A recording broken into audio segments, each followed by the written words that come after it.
നമസ്കാരം. ഇന്നത്തെ വീഡിയോയില് ഉറുമ്പിന്റെ ശല്യം എങ്ങനെ നമുക്ക് ഒഴിവാക്കാം. നമ്മൾ എല്ലാവരും കണ്ട് വളരെ വിഷമിക്കുന്ന ഒരു അവസ്ഥയാണ്. കാരണം വെച്ചാൽ ഈ നമ്മുടെ പുരയിടത്തില് പല പല ചെറിയ ചെടികളുടെയും വലിയ വലിയ മരങ്ങളുടെയൊക്കെ ഇങ്ങനെ ചുവട്ടില് നല്ല കിളച്ച് ഇങ്ങനെ പല മഞ്ഞ നിറത്തിലുള്ള ഏകദേശം മഞ്ഞ നിറത്തിലുള്ള മണ്ണിങ്ങനെ പൊങ്ങിക്കിടക്കണതാണ്. അത് ഉറുമ്പ് ഇങ്ങനെ തുളച്ചിടുന്നതാണ്, ഉറുമ്പ് തുളയ്ക്കുന്നതാണ്.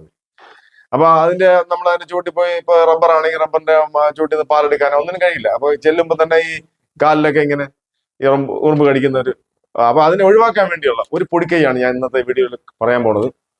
എല്ലാവർക്കും ചെയ്യാൻ പറ്റും. വലിയ പൈസ ചെലവൊന്നും ഇല്ലാത്ത രീതിയിൽ നമുക്ക് തന്നെ വീട്ടിലെ രണ്ട് സാധനം മതി. വീട്ടിലുള്ള രണ്ട് സാധനം കൊണ്ട് നമുക്ക് ചെയ്യാൻ പറ്റും, എളുപ്പത്തിൽ ചെയ്യാൻ പറ്റുന്ന ഒരു പൊടിക്കൈയാണ് ഉറുമ്പ് ശല്യം ഒഴിവാക്കാനുള്ള പൊടിക്കൈ. അപ്പൊ അതിന് വേണ്ടതെന്ന് വെച്ചാൽ കല്ലുപ്പ്, പറലുപ്പുണ്ടല്ലോ, കല്ലുപ്പ്, ഉപ്പ്, അതും പിന്നെ വേണ്ട ചാരം. ചാരം എന്ന് പറഞ്ഞാൽ ഈ വെണ്ണീര്, അതായത് നമ്മുടെ ഈ അടുപ്പില് വിറക് കത്തിച്ചുണ്ടാക്കുന്ന അതാണ്. അത് അടുപ്പിൽ കത്തിച്ചാലേ അത്, അല്ലെങ്കിൽ ഈ വിറക് കൊണ്ട് കത്തിച്ച് തീരുമ്പോ കിട്ടുന്ന ആ ചാരം, ചാമ്പൽ എന്ന് പറയും. ചാരം, വെണ്ണീർ, ഇത് രണ്ടും മാത്രം മതി. ഇത് രണ്ടും ഉണ്ടെങ്കിൽ നമുക്ക് ഉറുമ്പിന്റെ ശല്യം പെട്ടെന്ന് നമുക്ക് ഒഴിവാക്കാൻ പറ്റും. അപ്പൊ നമ്മളെല്ലാവരും തിരക്കുള്ളവരാണ്, പെട്ടെന്ന് നമുക്ക് ശല്യം ഒഴിവാക്കിയിട്ട് പോകാൻ പറ്റും. അപ്പൊ ഇത് ചെയ്യേണ്ടത് സന്ധ്യാസമയത്ത് മാത്രമേ ചെയ്യാവൂ. കാരണം സന്ധ്യാസമയത്താണ് ഈ ഉറുമ്പുകളെല്ലാം കൂട്ടം കൂടുന്നത്. ഉറുമ്പിന്റെ കൂട്ടിൽ വന്ന് ചേരുന്നത് സന്ധ്യാസമയത്താണ്.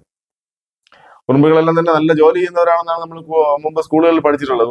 ഉറുമ്പ് എന്ന വർഗം നല്ലവണ്ണം ജോലി ചെയ്യുന്നവരാണ്. അപ്പൊ ഈ പകൽ സമയം മുഴുവൻ നല്ലവണ്ണം ജോലി ചെയ്തിട്ട് സന്ധ്യ മയങ്ങുന്ന സമയത്ത് ഉറുമ്പിന്റെ കൂടിലേക്ക് തിരിച്ചു വരും.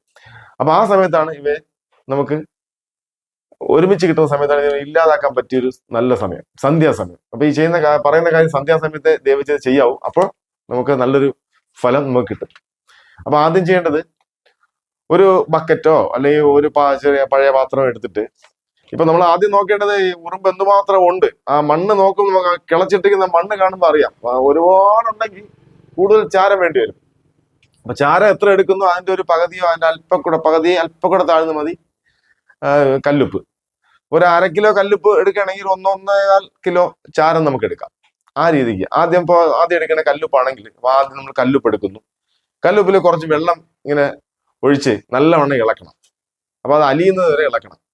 ചാരം ഇട്ടിട്ട് ഇളക്കണ്ട, അതിന് മുമ്പ് ആദ്യമായിട്ട് ചെയ്യുമ്പോൾ ഈ കല്ലുപ്പിനെ ആദ്യം നല്ലവണ്ണം ഇളക്കണം. കല്ലുപ്പിനെ നല്ലവണ്ണം ഇളക്കിയതിന് ശേഷം ഈ വെച്ചിരിക്കുന്ന ചാരം എടുത്ത് ഈ കലക്കിയ കല്ലുപ്പിലോട്ട് ഇട്ട് കൊടുത്താൽ മതി. എന്നിട്ട് വീണ്ടും ഇളക്കണം. അപ്പൊ അങ്ങനെ ആകുമ്പോൾ നല്ലവണ്ണം ഇത് മിക്സ് ആവും. അതിനുശേഷം ഈ സാധനത്തിനെ എടുത്തുകൊണ്ട് ഈ എവിടെയാണോ ഉറുമ്പ് ശല്യം ഉള്ളത് അവിടെ ഇങ്ങനെ ഒഴിച്ചു കൊടുത്താൽ മതി. ഈ മണ്ണിൽ ഇങ്ങനെ മൊത്തത്തിൽ അങ്ങ് ചുറ്റും, ഇപ്പൊ മരത്തിന്റെ ചുവട്ടിലായിരിക്കും മിക്കവാറും കാണുക, അത് ഇങ്ങനെ ചുറ്റും അങ്ങ് ഒഴിച്ചു കൊടുത്താൽ മതി. അപ്പൊ ഇത് ചെയ്യേണ്ടത് സന്ധ്യാസമയത്ത് മാത്രം ചെയ്യണം. എന്നിട്ട് പിറ്റേന്ന് രാവിലെ നോക്കുമ്പോൾ ഉറുമ്പെല്ലാം തീരും. അപ്പൊ പിന്നെ ഉറുമ്പിന്റെ ശല്യം ഒഴിവാക്കാൻ പറ്റും. അപ്പോൾ പ്രകൃതിക്കും ദോഷമില്ലാത്ത രീതിയിൽ നമുക്ക് വേറെ മരുന്നൊന്നും വേണ്ട, ചാരവും കല്ലുപ്പും മാത്രം മതി. ഉറുമ്പിന്റെ ശല്യം നമുക്ക് ഒഴിവാക്കിയെടുക്കാൻ കഴിയും. അപ്പൊ മറ്റൊരു വീഡിയോയിൽ വീണ്ടും കാണാം.